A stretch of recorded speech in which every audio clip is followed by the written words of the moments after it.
And joining me live from Kiev is Australian Financial Review Special Correspondent Misha Zelinsky. Thanks so much for your time, Misha. Good to see you. It's just gone 1 a.m. where you are. Are these attacks, these drone strikes on Kiev, the capital, have they been continuing into the night? Well, we obviously don't know what to expect, but we have had sirens already over the last hour before we've gone to air just now. We've had attacks really right across Ukraine since those horrific attacks last Monday where 83 rockets were sent right across various Ukrainian cities. There was an attack today in Kiev using drones, but there was attacks in other cities as well. And so I think most citizens of Ukraine and those in Kiev go to bed tonight with a lot of tension in their hearts and a lot of fear. Yeah, we've been seeing these triangle-shaped kamikaze drones hitting the capital where you are, obviously designed to cause terror and break the Ukrainian spirit. What, if anything, have these drones been targeting in the city, or is it just indiscriminate? Well, it appears to be indiscriminate. Now, the Russians claiming that they're attacking energy infrastructure, that's also a war crime in of itself. So what you're seeing increasingly now, as Russia is losing the war on the battlefield, you're seeing these, what I describe as temper tantrum type attacks across Ukrainian cities designed to terrorize ordinary Ukrainians and also make their lives more difficult as we head into winter. They want to try to freeze Ukraine in their homes, inability to have electricity on, inability to heat your home. You can imagine what that would be like in a Ukrainian winter, which is much colder than what we would experience in Australia. But also these attacks purely on civilian areas where the hit today, there is nothing militarily or strategic about that area. That is a cultural and civilian area, part of Kiev, densely populated with apartments, densely populated with cafes, bars and restaurants. And so these types of attacks can only be designed to kill citizens and to really cause terror. Yeah, I mean, you say the terror there, but the feeling on the ground there since the bombing started again in Kiev, what is it like there on the ground?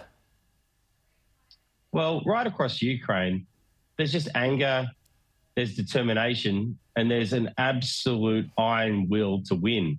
And Ukrainians are increasingly confident about their position in this war, and why wouldn't they be? Because they are winning where it matters on the ground. Now, there's a little bit of irony in these drones that have been given to the Russians by the Iranians.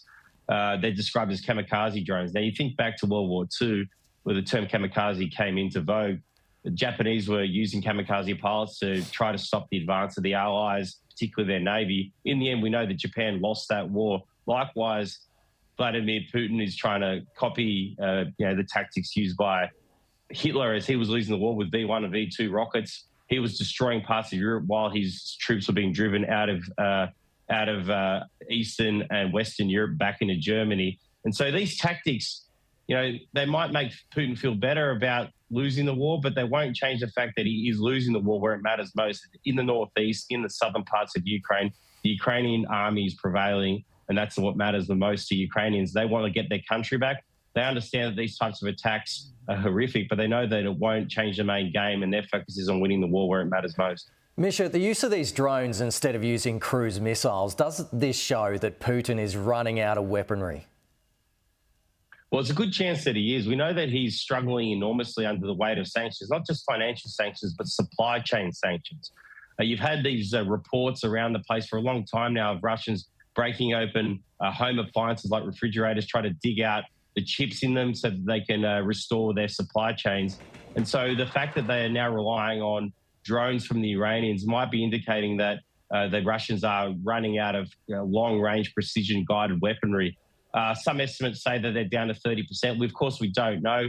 30% of Russia's artillery is still a lot. But what it says is Russia will need to be more sophisticated and more selective in its targeting. And so, again, when you look at the tactics that Putin's deploying here, these types of attacks on Kiev, he's wasting weapons where he needs to be using them where it matters, one would think, trying to win the battle in the parts of the country that Ukraine is increasingly contesting and taking back. So as they waste weaponry in this fashion, it's going to take lives, unfortunately. It's going to cause horror, obviously.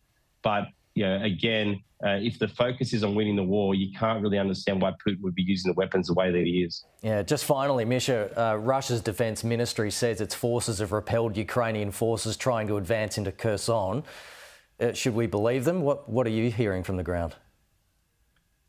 Well, yeah, I think when you look what's happening in Kherson, Ukraine continues to make slow but steady advances. And, nothing's really changed since the counteroffensive began in early September. The Russians remain pinned on the wrong side of the river.